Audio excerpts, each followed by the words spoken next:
Nos está acompañando Miguel Gorelick en esta mañana de Mercado Visión, director de Valor Carne, página que visitamos con mucha asiduidad, todos los que estamos acá, ¿no? ¿Cómo va, Miguel? Muy bien, muy bien. Gracias por acompañarnos. Contento de estar acá otra vez. Para nosotros es una gran alegría, un placer tenerte acá para empezar a compartir información y análisis de la información, lo que está pasando con la exportación básicamente, con datos que se revelaron sobre el cierre de la semana pasada. ¿Qué nos puedes contar sobre esto, Miguel? En julio se embarcaron 62.000 toneladas, que es un número alto.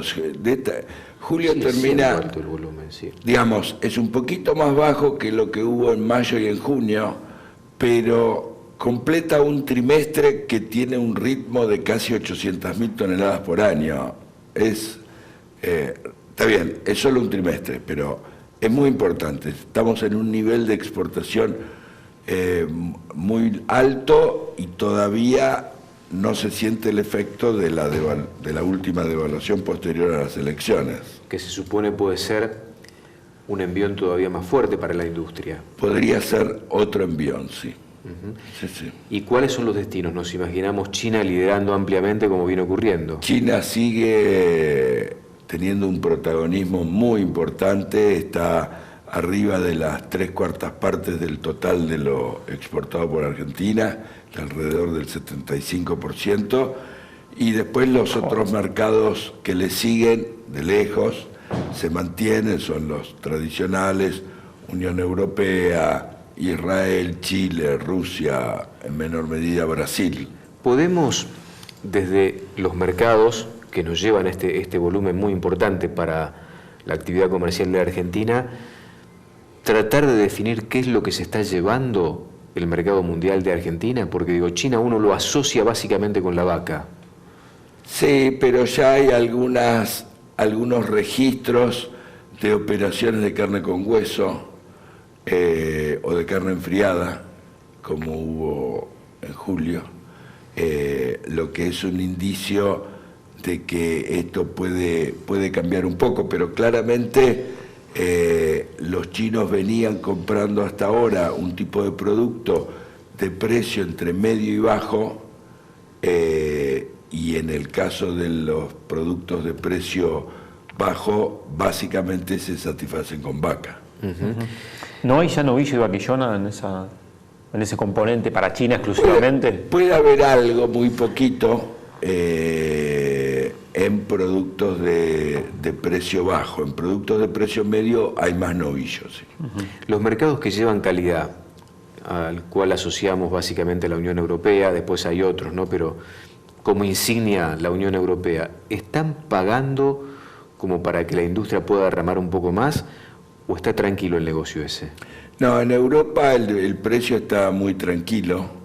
Estamos con niveles de precios de los más bajitos de los últimos años, pero hay algunos nichos que todavía son muy chiquitos de productos de calidad en otros mercados.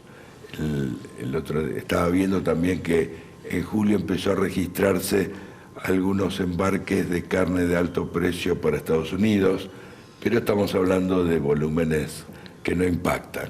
Muy chiquititos todavía. Sí.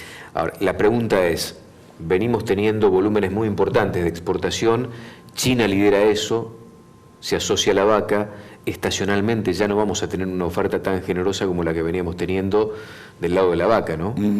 Efectivamente, ahí va a haber una puja mucho más fuerte entre las empresas, creo que se va a seguir valorizando la vaca, pero también va a significar que las posibilidades de embarque no sean tan importantes como en los últimos meses. Cuando hablamos de China, vos hablaste de carne con hueso, lo cual ahí empieza a tallar un negocio que no teníamos, que puede disputar, ¿por qué no?, parte de lo que queda en el consumo interno. Uno, cuando habla de carne con hueso, habla del parrillero también. También. Sí, pero ahí no hay competencia. ¿No la ves ahí? No, no la veo porque el buen parrillero, el buen asado en la Argentina se paga a un precio muy alto, que ningún otro país va a poder disputar. Así que eso son negocios distintos. Sí, son mercados distintos con diferente apreciación del producto. Y me llama la atención lo de la carne enfriada, porque Argentina tiene un largo trecho desde el punto de vista de flete en días para llegar con carne enfriada. Es una alternativa interesante la que tiraste recién. Sí, por supuesto. Cuando salió la noticia de que se modificaba el acuerdo sanitario con China para incluir estos dos productos, por supuesto que era promisorio para las posibilidades argentinas. Estamos hablando de un mercado incipiente recién, que puede involucrar en algún momento a cortes de mayor calidad, por lo tanto de mejor precio. Seguro, sí, por supuesto. ¿Se tiene que modificar para ingresar con carne de calidad china la tipificación en la Argentina, por lo menos la información que requieren los chinos en este aspecto? Ellos están muy acostumbrados a comprar carne de Australia en este sentido, cuando van a buscar carne de calidad. Sí, la principal fuente de abastecimiento para este tipo de carnes es precisamente Australia, como vos decís. No creo que haya necesidad de cambiar nada en materia de tipificación. Estamos bien con lo que tenemos en ese sentido. Sí. Pensando en lo que viene desde el punto de vista político, ¿mirás el horizonte con ciertos nubarrones?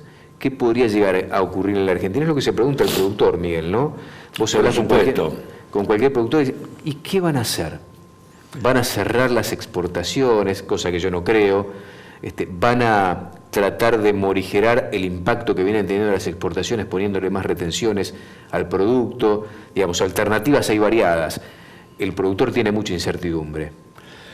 Creo que la tenemos todos los argentinos. Primero, digamos, ya inclusive damos por hecho que el ganador de la elección próxima va a ser el Frente de Todos. Digamos. Eso es cierto, sí. Y en ese caso las incertidumbres continúan porque, por ejemplo, hay un grupo de personas muy allegada al candidato Fernández que preparó un documento de casi 20 páginas que se conoció en las últimas semanas, que son notas para una política agropecuaria, donde se destaca, digamos, por un lado, es muy laudatorio con respecto al sector agropecuario. El documento habla de la importancia que tiene y de sus saberes y de la experiencia, y también hace un mea culpa de políticas mal llevadas a cabo durante el periodo 2003-2015. No detalla cuáles son esos errores, de manera que pueda servir un poquito mejor para el análisis, pero no es claramente el susto de que vuelva un gobierno del estilo kirchnerista, ¿no? Y hoy hay un titular en un diario que dice que en el mercado financiero tienen la expectativa de que Fernández se transforme en un Menem, es decir, que aplique políticas liberales, con lo que tenemos para continuar con la incertidumbre. Una bomba de incertidumbre. ¿Nos permitís una pausa breve? Sí, por supuesto. Miguel Gorelick, hombre de Valor Carne, consultor de la actividad, nos está acompañando en este momento de Mercado Visión. Ahora hacemos una pausa muy breve, ya estamos.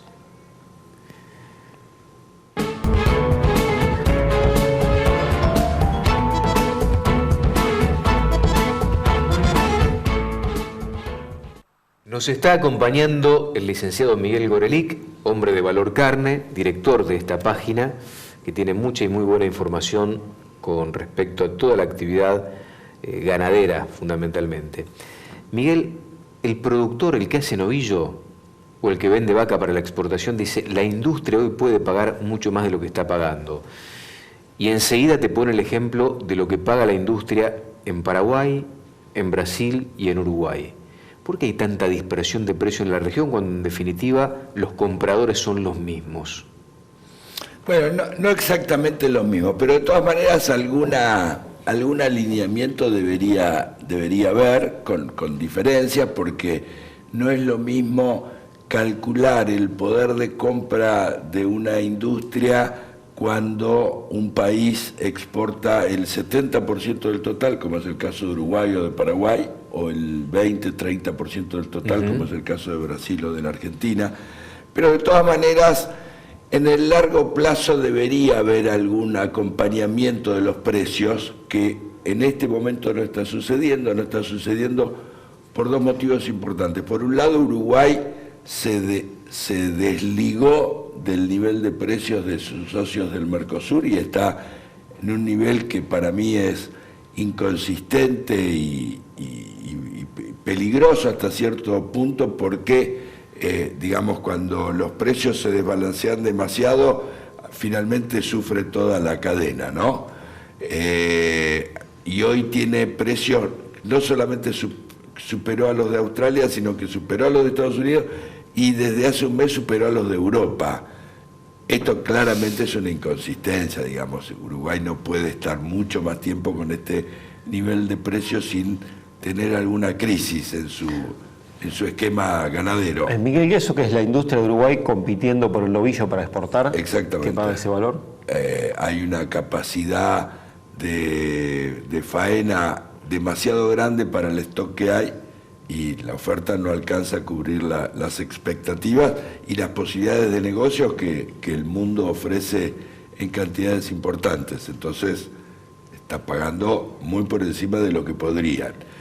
Ese es un extremo. Y el otro extremo, en este momento, coyunturalmente, es la Argentina, que es bastante lógico, porque después de una devaluación tan importante como la que hubo la otra semana, los precios en dólares quedan un poco desacomodados, pero no es válido tomar el precio de una semana para hacer un análisis sobre todo el sector, digamos, ni se puede proyectar esto hacia futuro. Yo creo que las cargas se van a volver a acomodar un poco y no vamos a estar tan bajos en dólares próximamente, digamos. ¿Sabes lo que me llama la atención? Yo la última vez que estuve en Uruguay, no hace mucho tiempo, cuando hablas con los productores que reciben estos precios muy por encima de lo que recibe cualquier otro productor de América Latina, te dicen, y la verdad que a nosotros no nos alcanza esto que nos pagan.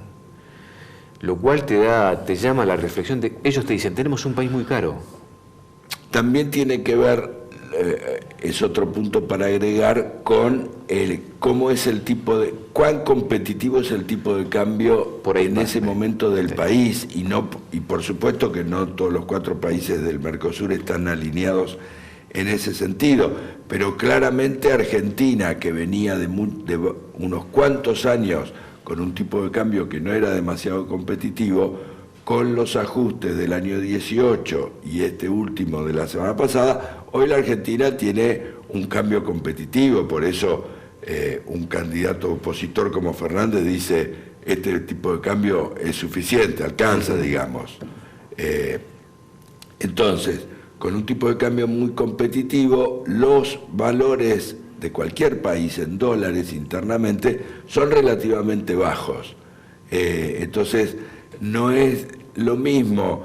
Uruguay podrá tener arriba de $4 y Argentina podrá tener un tipo de cambio que esté más cerca de los 2 que de los 2,5, pero por ahí le rinde más plata al ganadero en la Argentina ese precio que al ganadero en Uruguay.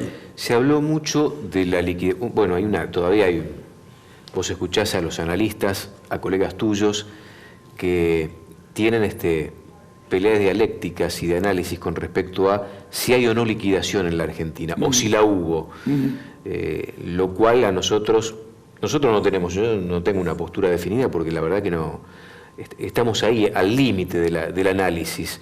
¿Vos tenés una postura definida sobre si hay o no liquidación? Sí tengo. Yo digo que no hubo liquidación, que el stock ha seguido creciendo, o por lo menos en el último año ha estado estable, que entre paréntesis, incrementar el stock es una decisión de inversión. Sí. E incrementarlo en la cantidad de cabezas que se mueve para todo el sector es una inversión multimillonaria. Haber mantenido el stock entre marzo de 2018 y marzo de 2019 con tasas que han llegado a superar el 70% tasas de interés, sí, Para mí es un logro fenomenal, digamos, que no se haya liquidado ahí Hacienda. A mí me parece que solo responde al hecho de que los productores están muy involucrados y con muy buenas expectativas con respecto al futuro, porque si no es intolerable semejante tasa de interés. Entonces, este tipo de elementos y el análisis de la evolución de la faena de las hembras, de la faena total, comparaciones con periodos anteriores y demás, a mí me demuestra que no hubo liquidación, no estamos de manera inminente frente a una liquidación, salvo que cambien algunos parámetros de política de manera importante, y que con mayor o menor fuerza nos mantenemos con este crecimiento gradual que se viene arrastrando desde 2011. Clarísimo, como siempre. Gracias por acompañarnos y compartir este momento, Miguel. Gracias a ustedes. Miguel Gorelick, en la mañana de Mercado Edición tenemos que hacer una breve pausa, ya volvemos.